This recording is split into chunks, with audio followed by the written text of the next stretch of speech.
Hello, everybody. Welcome to my weekly live stream. And today I have special guest Mark Williamson of the InterXL Builders Club. Let me bring him in and we'll get going. Hello, Mark. How you doing? Hey, Jerry. How's it going? Thank you for being here tonight. You betcha. And I'm not getting feedback. That's wonderful. Yeah, neither am I, so we're good. Yeah, I know recently you took an Ender 3, I believe. I got a kit from you where you took an Ender 3 and you made it 500 millimeters tall. You went extremely big. Yep. And you'd like to tell us a little bit about that kit and how you did that? Well, I originally, bought the Ender 3 pretty much just like everyone else, and it wasn't my first 3D printer, so I started printing things, and I was like, well, that's cute. The tallest thing I could print was, 250 millimeters, whatever. So I wanted to print some vases, and the first vase I printed was, about that tall. And I was like, man, I really want to print, taller things, but I don't want to buy a CR10 S5. So I looked around, took a look at the printer and how it was set up, figured out what was necessary, and just ordered the parts. And then, got to drilling and tapping the threads, which is a lot of work. But the, what was it? The real hard work came in tuning it and getting it to print correctly at that height. So, there's a lot of settings you can play with in Cura and in the actual firmware. So it was a journey. It wasn't my first mod on that printer, but definitely was the biggest mod. The original thing I forgot to ask was, how long have you been into 3D printing? Since 2015, I believe. Early 2015, I built a Delta. I had an objective. I was going to build 3 printers. I wanted to build a Prusa clone. Well, back then it was not, I don't know, I guess i3 or something like that. Mm-hmm. And then I wanted to build a Delta, and I wanted to build a Core XY or HBot. I never really got around to the HBot, so I stopped at the Delta and kind of stayed on and off of it. Those 2 printers were very troublesome. So most of them, they were mostly 3D printed parts. And the i3 had an acrylic frame, which was terrible. So I ended up buying a FlashForge Dreamer clone called a PowerSpec. Mm-hmm. And that was the printer I had up until I got into the Ender experience. Hello, people that have just joined us. David Sell, hello. Betty Boop, Andrew S., nice to see you. Hello, everybody. Thanks for joining. I know when I got the kit from you, here's a drawing that you had where you're taking the Ender 3. Mark Baker in Canada from the First Layer had showed what he had done on a show, and then he was talking about it, and he referred me to your eBay link, and then I got a hold of you on Facebook. But this is amazing. Yeah, that picture right there sums up my drawing skills. And I have a picture here of Mark's. Let me see if I can find it. I believe it's this one. That's Brian's. Yeah, Brian Baker, excuse me. Yeah, that's really. So he didn't buy his kit from me. We chatted back and forth on what he was working on, and he showed me his project was, I think that's actually a meter tall.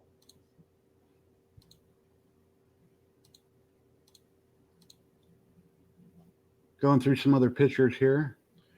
So then after the, so naturally when you do the 500 millimeter tall version and you start showing it around, and I thought, well, there's a lot of people asking about this thing. Maybe I could make a kit for it, So that was the next step, is to figure out how to, you have to go through that process and make a kit and where to sell it, because I didn't have a website. Still don't have a website, actually. So then the eBay, I have an old eBay account that has a little bit of credibility. So I figured, okay, I'll use eBay, and the parts are kind of it's difficult because there's no such thing as a wholesale anymore. It's like we're all paying the same price for the parts. Unless you buy a truckload or something, yeah. Yeah. You'd have to buy like a container full of. Even then, so I did shop around one time for a different extrusion. Right now, the extrusion I buy is from Open Builds. It's pretty expensive. Mm-hmm. So I was like, well, I got to find a cheaper place to get this stuff from. So I bought, what was it? I forgot the name. I won't throw anybody under the bus. But their finish on the extrusion was nowhere near what Open Builds is producing. So I just decided to stick with, since they're the ones actually, this extrusion that we get on these enders is patented. It was from Open Builds. They did a Kickstarter on the V-slot. And, well, of course, the Chinese get a hold of something. They don't really care about patents or trademarks. So that's why all the frames are made. Interestingly, there's a large family of these little 3D printers that use the same exact extrusion, same wheels, same everything. That little TiVo that you have is, it's based on the same thing as the Ender. Yes. I imagine that I was kind of curious because I don't have a TiVo yet. If those extrusions that I sent you would actually fit it. No, I think I messaged you on that. Yeah, they're the same size. They're exactly the same. I'm curious about the holes for the motor. I think it's the same. I'd have to check that, but I'm guessing that it's probably the same. Yeah. That's just a guess at the moment. Yeah, and you have the other ones. You have some up and comers. You have the Solvol. I don't know the name of it. They only have one printer, but it's basically the same design. Yeah, Arion just came out with a printer, which are currently selling overseas. It's not available here in the U.S. yet. So hopefully one of these days I can review one. Here's your current, some of your printers here behind you. Yeah, that's the other day I decided to declutter the room a little bit and take a nice picture. You got the 500 millimeter on the left, and in the middle you have my original. The one on the left is an Ender 3 Pro, and the other two are both Ender 3s. Mm-hmm. And the one on the far right, that's 400 wide? Yeah, that's the 400 wide by 400 deep. That's an interesting project because it's not tall. Mm-hmm. So if you think about it, and it actually doesn't have a large bed on it yet either. Actually, the reason why I built that printer was to print the moon model on a large scale and bowls, So my concept was, well, I don't really need a large bed for what I'm going to do. I just need more elbow room. Yes. Or like that bust sitting behind you. That's a perfect example of where you had to cut that in half, but on that printer behind me, you wouldn't have to do that. Yes, as long as you don't need supports way out there and it tapers up, you don't need supports anyway at a 45. So that would be perfect. You need some shoulder room, but you're starting off at a pretty small space on the bed. Yeah, the footprint would be perfect. I've seen that on your website, your Facebook group the other day, and I was like, wait a minute, that would really be cool.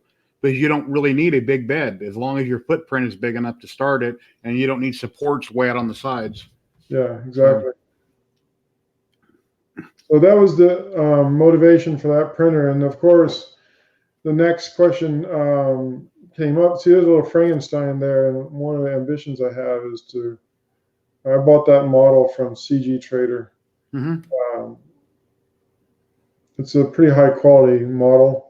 That's the original Frankenstein from back in the day, I think. Yeah, it's Boris Karloff. Yeah, I need to print that Technically, sometime. Okay. There's some purists out there. It's Frankenstein's monster. Okay. Frankenstein is the doctor. Yeah. I got hit on that once. I have enough enders, and since I've taken one tall, and I still have, let's see, I got one in a box in parts. I could actually use that one. and I can go wide with it. I could, I'm going to probably do something else with that. I can make a wide printer next. So I'll be looking and getting some parts from here in the near future, and I'll make one wide. Then I'll have one tall, one wide, and Yeah. See, Andrew points out TiVo, Creality, and ZYLTECH. Actually, the one with the blue dinosaur on it behind me, the 400, is, where's the other one? It's from, one of these is from SaneSmart. It was on sale on Amazon. So, I mean, there's at least half a dozen of these that have the exact same setup. Mm-hmm. And incidentally, the same problems. I met Andrew S. last night. He was on the EduTech's Jim's live stream, the EduTech. So I got to see what he looked like and everything. And interesting. It's nice to meet people that you see commenting all the time, and they wind up on a live stream and you get to meet them. So you can't really fly halfway around the world to say hi, but it's great, and you can live stream like this and meet people. One of the most common questions, I want to show you something. One of the most common questions I get is, doesn't it wobble at that height? So here's a sword I printed. That looks nice. And here's the tip. This is interesting because I think this one was printed first. This model on Thingiverse, it's split into 4 pieces, so I joined it back up in the middle. I actually just brought both into the slicer and stacked them on top of each other. But this one didn't fare as well. Yeah. But if you were going to sand it, even the edge, but it's still a decent print for, going as tall as it was. I would have liked to have done it like that, but I guess Brian, that's why Brian built that 1 meter long, tall printers, because he likes to print swords. Well, when you get real tall, you got to think about your orientation, and you don't want that bed moving back and forth a lot, because it'll start vibrating and you'll get more problems up high. Exactly. And the slicer is smart enough to slow down when things get narrow.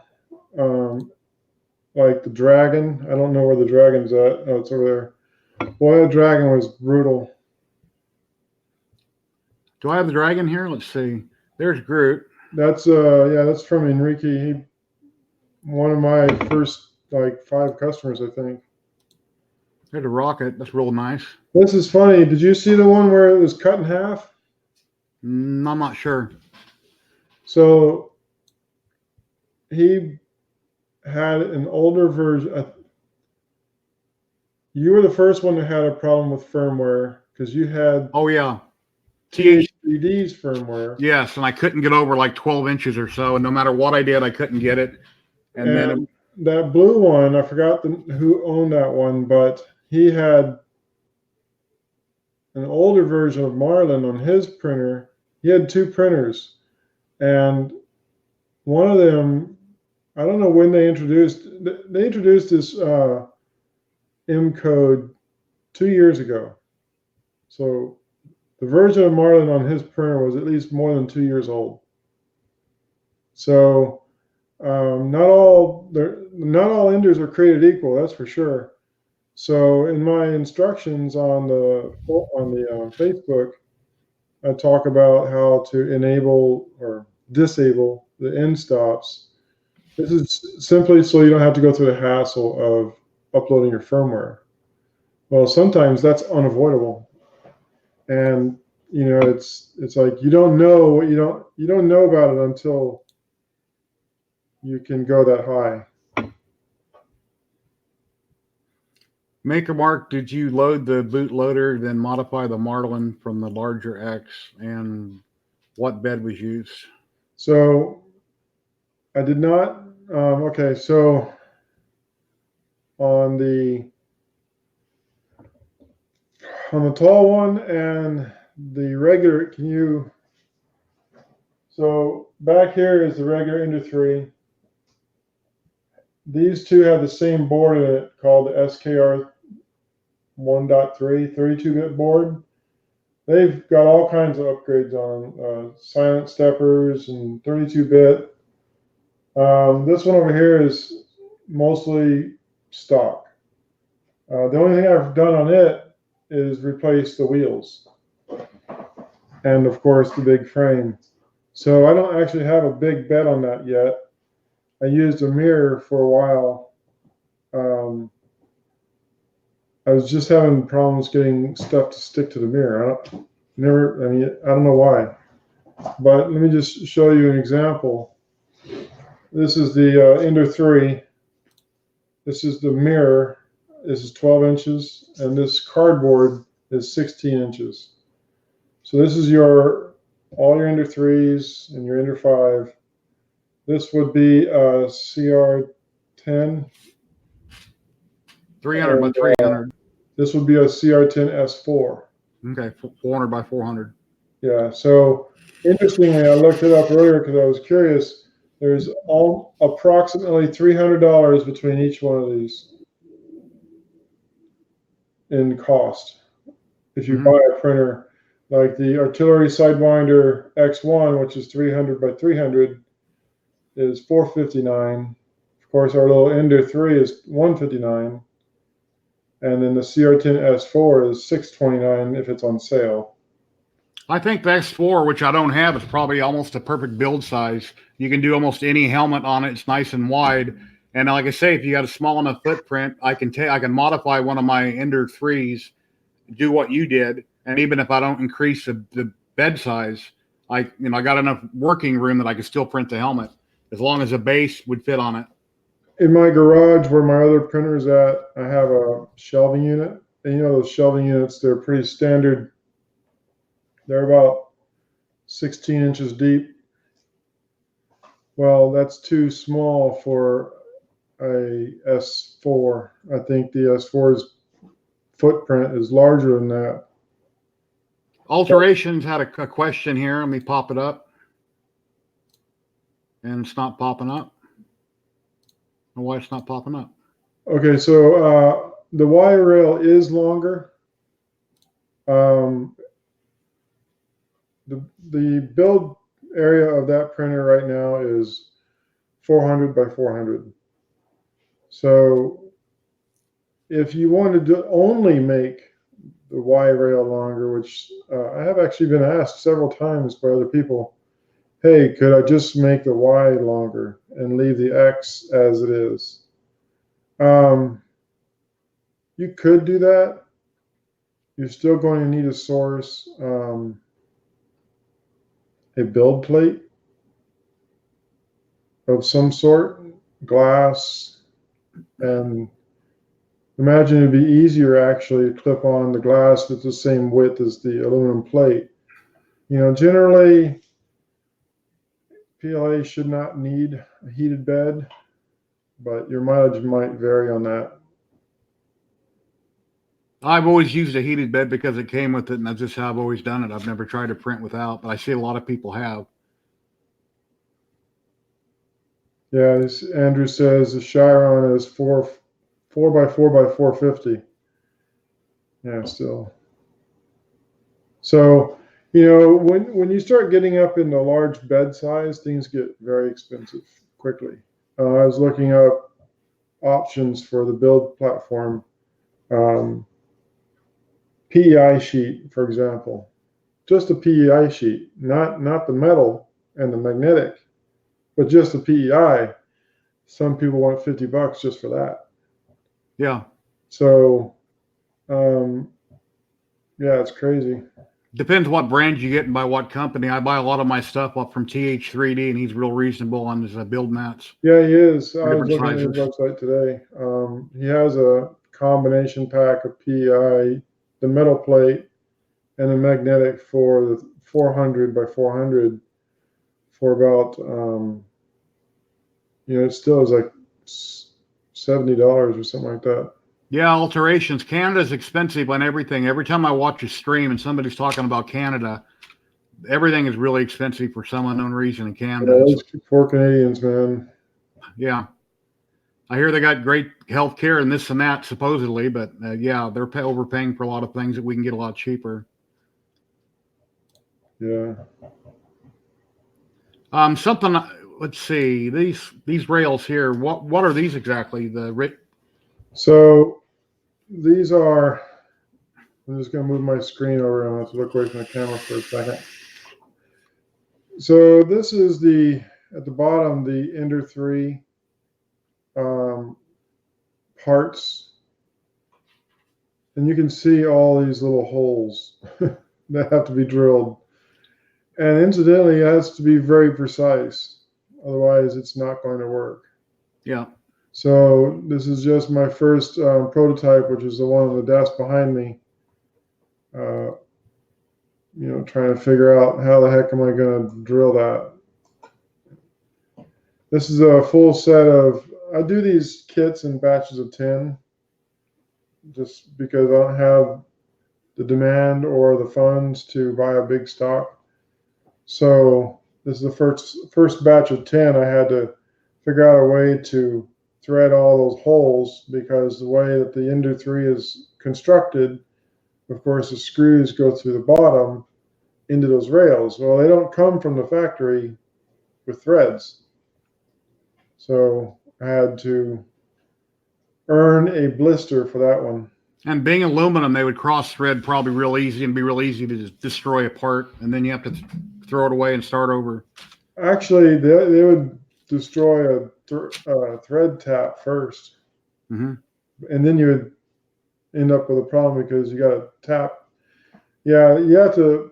It's really nitpicky work, because if you go in crooked, what's going to happen is the customer is going to put that part on their printer, and that screw is going to want to go in crooked, and it just torques the frame wrong. Yeah. And they'll never get it square, and they'll just be frustrated, and they won't even know why. Mark Baker, hello. Hello, Mark. 3D Print Llama, nice to see you. Thanks for stopping in. See, if you buy a faulty printer just for parts and have some building skills, you can build a larger printer cheap, like $60, $500. Well, see, that's a good point, because, I do buy them. I buy once in a while. I'll buy an Amazon return. I think the little Ender that's still in natural shape, I bought it from an Amazon return. There was nothing wrong with it. Actually, one of the bed screws was the wrong size, so the little wheel kept popping off. I suspect maybe that would have been a problem. Here in Las Vegas, we got a place called Nellis Auction, and I think they're in Arizona and New Mexico, I believe. And they sell Amazon returns. Amazon takes a lot of their excess and they sell it for Amazon. Wow. And I bought one Ender 3 new when they first came out, and then later on down the road, I bought a Pro new. And then my other 4 machines came from Nellis Auction, where I paid anywhere from $55 to $95. And one of them, I opened up the box, and every single screw was missing.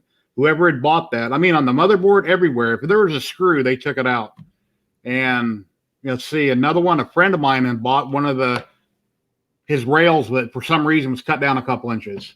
I don't remember which one it was, but it was like 2 inches short. So the factory made a boo-boo, and that was the reason he bought that one. And then I had 2 others that were perfect, and I had no issues. So you never know what you're getting. Sometimes people buy things, and they decide they can't afford it, or it looks like it's too much. They mail it back. You get a deal. You never know. So the box for this printer, you know how the Ender has all these little plastic bags, these Ziplocs with all the screws? Yeah. All the bags were in the box, but all the screws were just dumped in the box. Mm-hmm. None were closed. They weren't in the bags. It's just screws were everywhere. I was like, oh my God. But it works. I mean, it prints really well. And that's the key is, when I look at, I'm actually a late bloomer to this whole Ender phenomenon.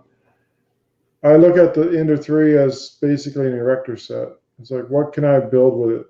It's like what Andrew is getting at. If you have the skills and the curiosity, you don't even need the skills. You can fake it till you make it.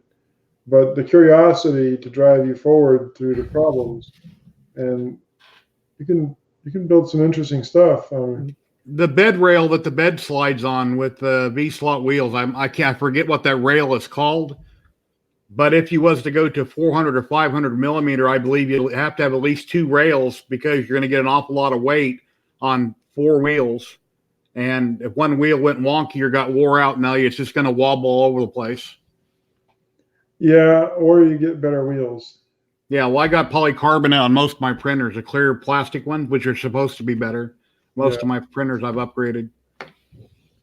Yeah, I'm carefully looking at that because, like I said, when you go up in size, you're definitely going up in cost. And let's see, how can I say this? I want to be careful about how I sell my stuff because I'm not necessarily selling a complete solution. And of course, that might be a problem for me because I'm not in the situation where I can offer a complete solution yet. But I'm offering you a step to everything is a stepping stone. Like the 500, I needed to learn, can I print at 500? Is it viable? Can you do this? And how do you do it? And then the 400 wide, is it plausible to just have 400 wide and not go up in height? What would that look like and what could you do with it? And then naturally the 400 by 400 by 400 or 500, whatever, is an attractive option as well. But some of the very difficult pieces are yet to come, and that's the bed and the bed travel mechanism. So it's definitely a hurdle that I'm approaching. I have on order. I mean, that's another thing is you order parts and it just takes forever. I ordered the aluminum plate, proper aluminum plate for these beds, and once I get it, I have an idea of how I'm going to fix it to the printer, but I don't really know yet. So once I get it, I'll be able to take one. I ordered 10, and see what happens when I put that big. It's actually only 3 pounds, so it's not terrible. Another guy in my group said he put 3 or 4 pound piece of glass and a 15-pound cat on its CR10, and it moved just fine with the same little stepper motor. So, yeah, when I got my CR10s, they had the glass, which was bowed, like most people's were. So I went to a glass shop and I had them cut me a piece of glass. It was about a 1/4 inch thick, about the same thickness, and I had them bevel the edges so they wouldn't be rough and round them. And I put those on my CR10s. And since then, for the enders that I have a mirror on one of them, I went to Lowe's and I had them cut those down, and I brought it home and sanded it down. So it's fairly thin on that. Well, I think what I enjoy about this hobby, because it's still a hobby, is people who have these printers, they have a little printer, and then sometimes they'll outgrow it, and their ideas will get bigger than the printer. And now they're looking at, okay, what do I do? Can I afford a $700 printer at this time? Or just build your own and upgrade it, yeah. And the answer might be no. And if you really want to know everything about the printer, the best way to do that is to take it apart and put it back together. And then you'll be intimate with it. Then you'll know what every moving part on it does. And like on the 400 behind me, I replaced all the wheels, and it prints so much better. And those are just cheap, inexpensive wheels from Amazon. My preference would be wheels from Open Builds, polycarbonate or Delrin. They're $2.50 each. Mm-hmm. So, that's a lot of wheels. But the quality difference between what comes on it, and because what I was noticing was as I moved the bed back and forth, there's a dump. wheels are too tight, and that happens. I've had that happen. I got to loosen up a wheel, and then No, they were cut. okay. If you put the bed on, if you put that carriage on the extrusion, if you have it off, remember that's an Amazon return. So if you have it off and then you push it and you force it back on, that extrusion is going to cut those wheels. And it just looks like a little scratch. You're like, that can't possibly hurt it, but it causes a bump. I know whenever I tighten up my centric nuts, I hold the bed with one hand, I grab the wheel, the wrench, I snug it, and then I grab the wheel I just tightened, and I want to be able to barely spin it. If it's so tight I can't turn it, I got it too tight. So I get it just tight enough that I can still turn it, and that's usually good for me. Yeah, there's I'm gonna start doing YouTube videos. I keep telling myself I'm gonna do YouTube videos someday, but there's some build steps for the Ender 3. I haven't seen anybody talk about it, and I might be crazy, so I need a couple of people who are willing to, take a chance on me, and this will drastically improve your x-axis. Which the number one problem with the Ender 3 is that, and everybody talks about it. It's like, you're going to build a wide printer, don't you want dual Z? Well, dual Z has its own issues. So what you want that x-axis to be as solid as possible. And the number one problem with the Ender 3 is on the extruder side, you can't tighten the screws after you get it even. You have to tighten the screws off the machine. Mm-hmm. Well, you take it off the machine, you invalidate whatever adjustments you just made. So there's some techniques that I'm going to put on a YouTube video and try to get some people to, well, if they buy the 400 kit, which I've got 3 customers already, part of the build instructions is going to be this step, and it's going to make a huge difference. I was very shocked at that dragon's jaw. I keep saying dragon. It's a T-Rex. Yeah.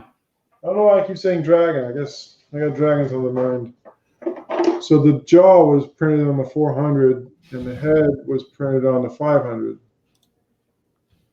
So the head had some line issues. Because if you ever printed this guy, he prints like this, straight up. And this guy prints like this. Mm-hmm. But there's no line issues here. So if I printed that, I would have done it upside down to get the teeth in the air, so I wouldn't have to have supports. That's how I would have printed it. You don't print with supports. Oh, okay. It's designed to be printed without supports. Supports and no infill. Okay. So, yeah, this was all no supports, no infill. Huh. Hollow. Wow. Anyway, I haven't done that mod for the x-axis to the tall one yet. I'm curious as to how it's going to affect that. On both my CR10s, I've got dual Z, and once in a blue moon, I got to get up my caliper and check them and redo a little readjusting. In a perfect world, I'd want to have a belt on the top to back that up, which I haven't done, but that'd be the best way to do it. Have dual Z with a belt on top to make sure they never get out of sync. So the story behind dual Z is, I can't back this up because I've never had one. And I certainly never had one where there's other printers nearby. So if you have a dual Z printer on a table, the same table as other printers, right? Those other printers are running. Possibly you don't run them all at the same time, whatever. So lead screws, the lead screws are on these printers. They have a tendency to self-rotate. So because the 2 lead screws are not connected together, they don't rotate at the same. So even your printer is not on or running, things happening around it, you bumping the table or printers on the same table, are sitting there causing it to get out of whack. Mm-hmm. And that's why you need the belt. Well, here's a Halloween project I've been working on, guys. I just got this from Sanex. Here's a picture from his website. This is a Halloween DeadPool. That is really cool. Obviously, that's not a real painting. That's a render. But here's a real version of it that I did here on my resin printer. Wow, how long did that take? Boy, I don't remember. I think the head and the swords, the head and the swords and the brace for the swords, I think were like 8 hours. And then when I went to bed last night, then I started the base, and it was, probably 4 or 5 hours. I don't remember. But one thing cool about a resin printer, whether you got one part on it or 20 parts on it, it all gets done at the same time based on the height. So if you printed one sword, this will take the same amount of time as everything that's on the same build plate. That's what's cool about a resin printer, other than perfect quality, which came out really good. It's got holes where I can put lights in. So, and everything we're talking about here, guys, from Mark here to Sanex, to anything we're discussing, I've got links in the description below. Mark has his stuff he's selling on eBay. There's 2 links below. And the Ender 3 group over on Facebook is also a link down below if any of you'd like to join and, come check out and learn more, or you'd like to see this model off Sanex. There's a link for that down below also. And here's Batman that he's coming out with this weekend. He's pre-selling this right now. It's a Halloween version of a Batman. Looks pretty cool. I'm not sure if I'm going to get this one or not. I'm debating on it. So do you do any painting on video? I done only one video a while back. I think it was Lauren Hardy. I just like a voiceover. I don't really get into painting much. Videos on painting. I'm not an expert painter by any means. But I don't even think I'm that good. I mean, I'm better than some, but there's so many people that are so much better than me. I don't think I'm qualified to teach somebody how to paint anything personally. Well, I mean, not even teaching them, but yeah, you're actually the reason why one of the reasons why I got back into this hobby, because I wanted to make stuff like what you have in the background. Yeah. I've only done two or three myself. But I've never painted anything. And then when I saw your stuff, I was like, man, that stuff looks awesome. Andrew says vibrational harmonics is a technical term for what we were talking about a minute ago. Makes screws loose and off, happens to all printers. Yeah, I mean, just the printer sitting there by itself, it's misbehaving. That's one thing I suggest when you build your first printer, or you're doing maintenance on it, go around and check screws, because even in shipping from China or off Amazon, wherever it came from, things get loosened up. When you check your motherboard, check all your connections, make sure things are snug. You don't want a wire pulling out and shorting out your board, and you're like, oh no, it burned up. The board burned up. What happened? The screw was loose. So it's good to always check your connections, and then every so often when you do maintenance on your printer, to go back and recheck things. Be sure you unplug it first, obviously, but it's good to check. Do you have any 32-bit boards in your printer? No, I don't. Everything's 8-bit. I haven't had a reason to get one yet. So yeah, I was just curious because the 8-bit board, when you turn it on, it boots up right away. But that 32-bit board I have in both of these, it's like it takes a long time to boot up. Hello, Mr. Hand. Red light, I'm not sure. Whatever, Jerry, you're good. Did I say something wrong, red light, or something you're disagreeing with? And your modesty on your painting. Oh, no. Okay. Oh, okay. Yeah, You're a pro. Come on. So, no, not at all. But I've been in printing for about 2.5 years. So I've been painting on and off for about 2 years, and my wife is mad I print so much. I've got, as you guys have seen a lot of my videos, just stuff everywhere backed up, gray primer. I'm a professional with gray primer. It's like, I paint so much with primer, and then I don't take time to paint it. But I slowly, little by little, I get, things done here and there. So anyway. So, I was going to ask this question about selling your prints. Well, things that are gray primer, it all depends on the artist. Every artist has their rules on, how many prints you can or can't sell. I don't sell anything as a business. So hobby wise, anything that I have that's gray primered and printed. Are you frozen, Mark? Huh? Okay, I thought your screen froze for a minute. Okay, there you go. You're smiling. Anything basically that I've already printed has been sitting around, I could sell primed or painted, as long as I'm not doing it like a business and I sell 5 or 10 or 20 of anything. If I want to sell one here or there or two. Like if you have a garage sale because you have so much stuff and you'll never get through it all. Yeah, I could do that. I've only sold 2 prints in the last 2.5 years, and I've made a few things for my son. Yeah, it doesn't pay to print for. I mean, I'm in another group called 3D CNC and whatever for profit, and they talk about different. Every once in a while, like once a week, somebody will ask, how do I price my stuff so I can sell it? And I'm just like, you can't.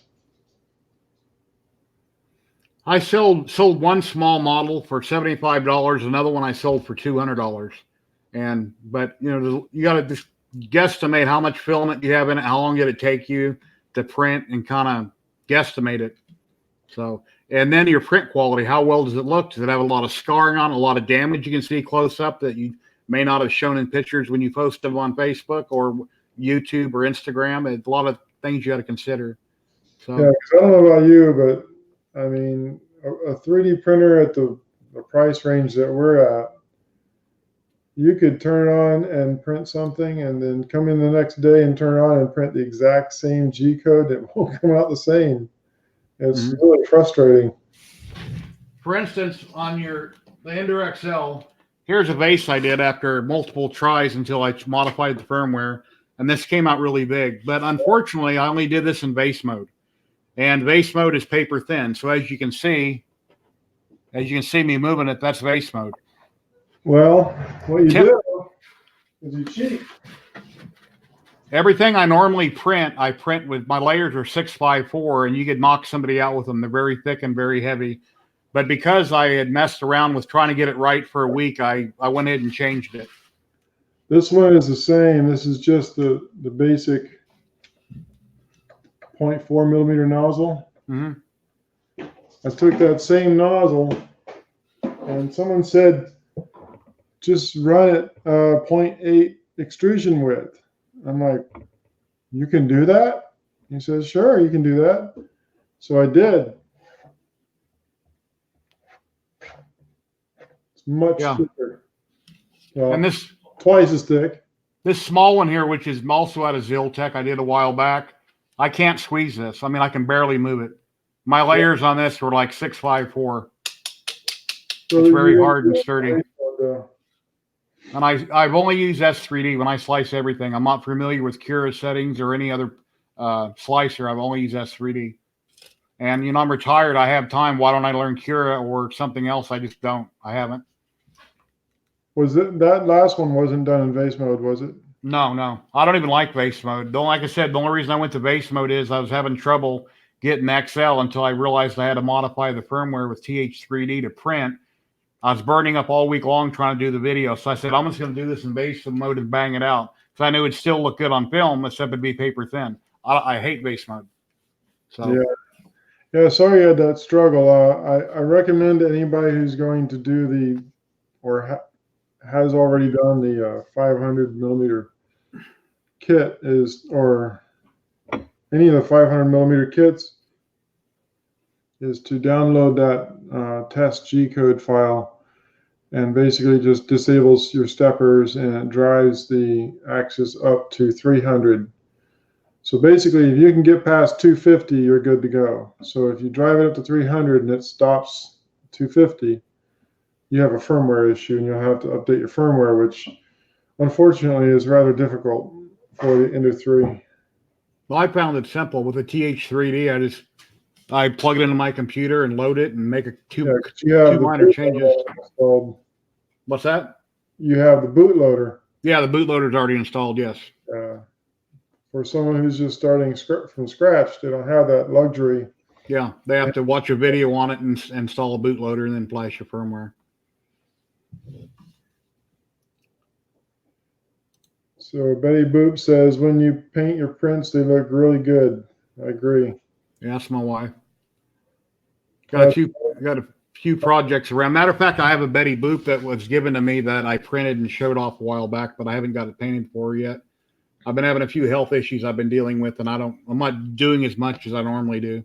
That's why it took me, I just, like I said, since last week, I only have this to show off that I printed, so I haven't been doing much all week. And all my printers are currently just sitting here idling, doing nothing. Well, I've been waiting to get this Ender. So I don't have a name for these children, so I'm just calling it the Ender 400. But I've been waiting for it to get finished so I can print one of those life-size busts. And I've purchased a few of them that are like, one of them is the Pennywise, and then a Joker. I'm just like, man, that's a lot of filament to have it not come out right. So I'm nervous. I'm trying to think of the name of the site where my Joker came from. I'm drawing a blank. If anybody in chat knows where I got my Joker and who sells a Pennywise, and they done the Star Wars diorama, I'm forgetting their name right now. Let's see if I can look it up here. I can't remember their name. It's two Hispanic guys. Let me type it in here. If anybody has any questions. I think that's the Mark Hamill Joker from the video games. Because I'm trying to see the face in my mind of the one that you have behind you. Z Sculptors. That's the name. Yeah. Yeah, Z Sculptors. I didn't see it, but it popped into my head. So. Yeah, they have some really good, talented artists over there. Let me see here. Let me pull them up real here, and I'll show you on the screen.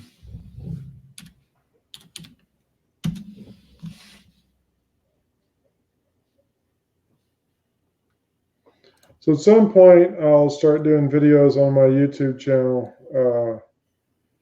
Currently, the channel name is Maker Mark. A bit difficult to find. Yeah, here's Z Sculptors right here. Yeah, I have a few of their models. Yeah, they do great work. Yeah, there's a Pennywise there. There's a Joker bust right here. $19.99. Right. And I have this one right here, Joker and Harley. I have it all printed, but I haven't painted it. That's an awesome model. It's got a really high detail on all the parts and everything. Yeah, I bought I jumped into the crowdfunding of the John Wick model. That's a really nice model.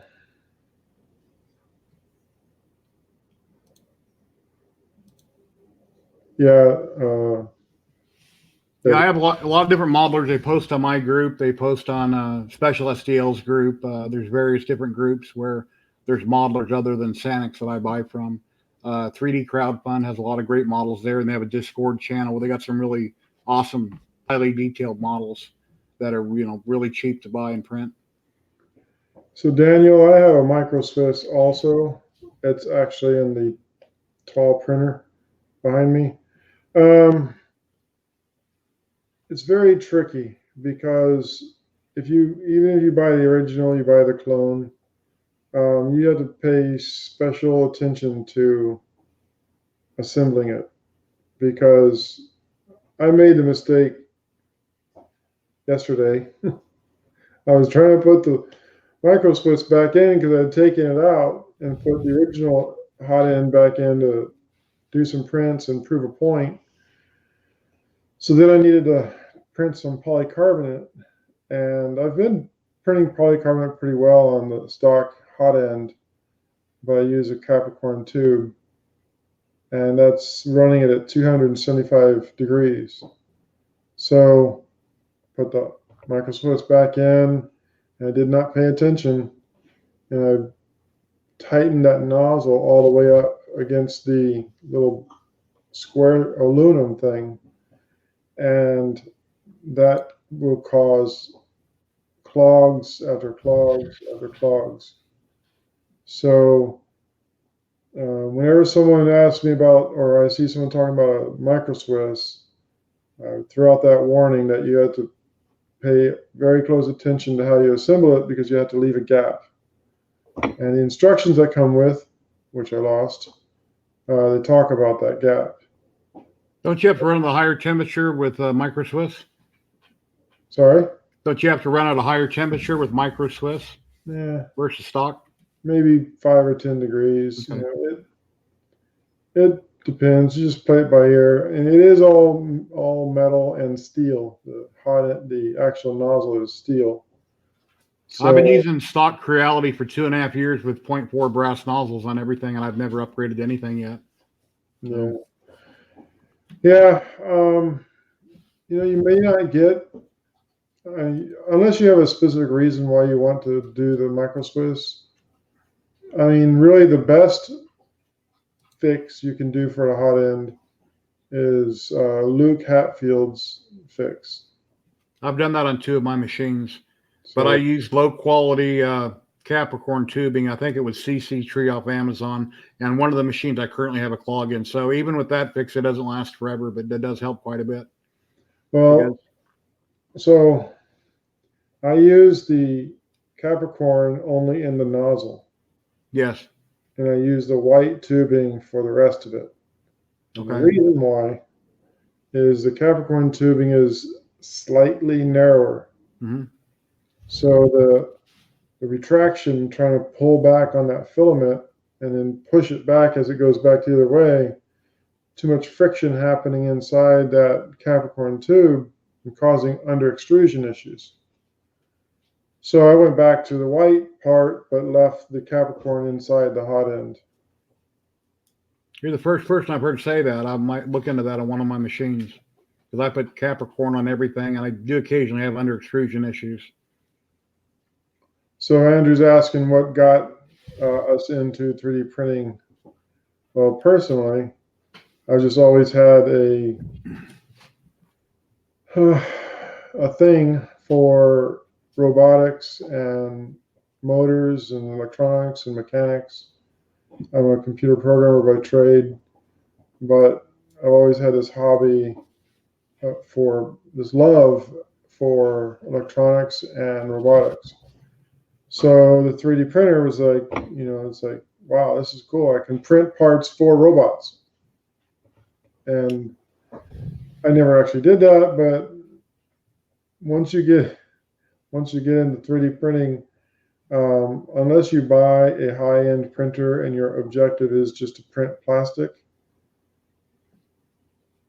you're going to be basically just printing things for your printer. When I got into printing about 2.5 years ago, I was playing a game, like I mentioned last week, called Elite Dangerous, and I wanted to print some spaceships. And I looked on eBay, I looked everywhere, I couldn't find any for sale.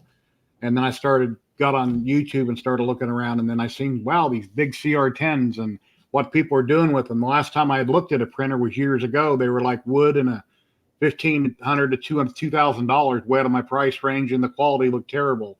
But then the CR10 came along, the print quality looks great. I'm like, wow, I could print these ships now. All I want to do is Stormtrooper helmet in white. I've always wanted to have one. Well, it's been 2.5 years, and I don't have any helmets I can wear yet. But, I still want to print one. But that's why I got into 3D printing. And then I thought, wow, all these models and stuff I could, wanted to do my whole life, or things that weren't out there as kits when I was a kid. I thought, wow, I can make them now. But you see in the room behind me, look at what's happened after 2.5 years of constantly buying and printing 7 days a week, 24/7. And most of the time, my printers never used to shut off. As soon as the print got done, I'd pop it off the bed and start something else, and it'd go, go, go, go.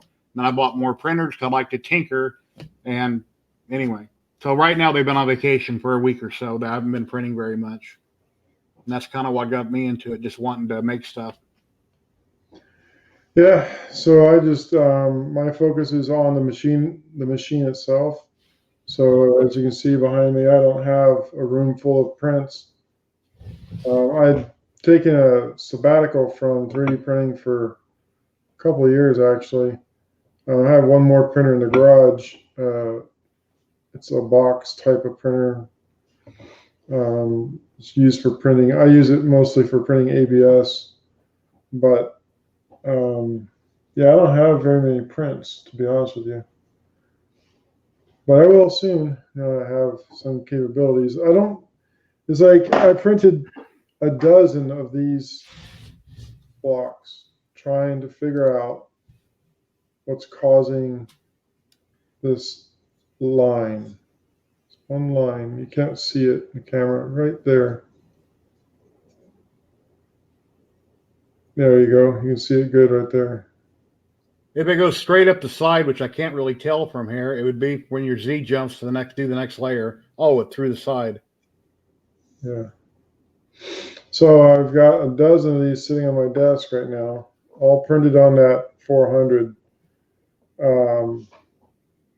Actually, you probably cannot see it very well, but the T-Rex skull is sitting on a 8 millimeter thick aluminum tool plate print bed. So that's in contrast to the Creality print bed, which is 2.5 millimeters thick. Mm-hmm. And seems to make a difference. The extra mass keeps vibrations down. So the T-Rex skull was printed on that. Actually, I think it was printed on a mirror. But yeah, I just make one change in the slicer or one change in the screen, and print another one. Make one change at a time, and then document your changes. If anybody's wondering what a 3D print hoarder might look like, here's what his room might look like if you're a 3D print hoarder and you print too much. So, yep. And there's another angle of the same room. So I got stuff everywhere. And then I got like 3 boxes on the floor. There's one over there in the corner that are like halfway full of Home Depot of prints that are prime gray and waiting to be painted. So you should start a 3D print museum there in Las Vegas. Do something. Go to a trade show or I don't know, something. At some point, I need to do something. I need to rotate my inventory. That'd be cool, actually. On the strip down there, they have Ripley's, don't they? And then, yeah, they could have Jerry's 3D print museum. Yeah.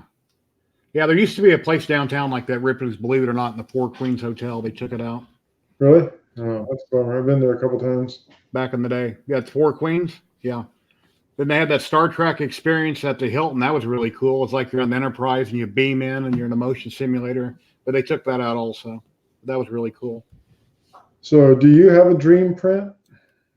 Yeah, life-size Iron Man or something.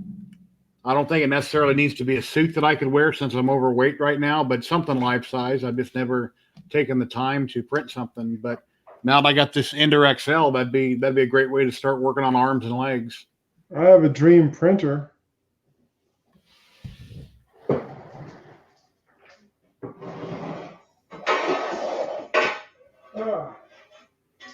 It's a project on the burner. That's heavy. Oh, wow. That's the print bed. What is that, 1/4 inch or a little thicker than 1/4 inch? 1/4 inch. Wow. It's a lot of weight. But by the way you're picking it up, it looks like it's pretty heavy. Yeah, it's not going to be moving. Okay. Except possibly up and down. Oh, I see. For a cube, like a Core XY type printer. Yeah. Yeah, I would love to build one of those. I haven't yet, but at some point I want to build one. But it needs to be at least 400 by 400. It's got to be big. Yeah. So Betty Boot says, "Where are you going to put it?" Oh, yeah. Bedroom. Yeah. I'll kick her. I told her she's going to have to move out of the master, move into one of the smaller rooms, and then I'd start using that for a hobby room also. My dream print is the life-size John Wick. He's holding his arm out like this. I'm going to put it right by the front door. But see, the thing is, painting stuff like that is intimidating, man. I mean, I struggled with that little tiny Frankenstein's monster. Yeah, Red Light's asking, I don't know if it's popped up on the screen, do you sell the parts on eBay for your ender kits? Yes, down below in the description, there's a link to Mark has 2 different sites on eBay where he sells his stuff, his parts to build his. Well, go ahead and talk, Mark. I have two kits, one for the 500 tall, one for the 400 wide. I'll be putting up a third one soon. As soon as I'm waiting on aluminum plate for the bed to do some testing, but the third kit is the 400 by 400 by 500. Mm-hmm. And basically it takes your Ender 3 or Ender 3 Pro. You got to tell me which one. And if a person buys it, then I'll email them and say, hey, you know, which version of the Ender 3 do you have before I send it to you? Because the Pro has the big square tube and the Ender 3 has a little narrow one. Okay, so you're right. Yeah, I have plans for more variations of the theme. It's just where my creativity takes me. All righty. Well, I guess that's probably going to wrap it up here. Mark, stick around for just a minute. So I want to thank you very much for coming on my stream. I appreciate it. You know, everybody loves seeing you. And anything that we had on the stream, guys, anything that we had on the stream, there's links to it below in the description. And I appreciate everybody, you know, coming out and being here. And every week I try to have a live stream every Tuesday night at 6 p.m. And I have try to have somebody else interesting and different on, and they can tell what they're doing in the 3D printing community. And, you know, thank you very much for joining us. And I guess that's about it. Let me run my exit here, and please like and subscribe, and come check out Mark over on Facebook. There's links to everything down below in the description.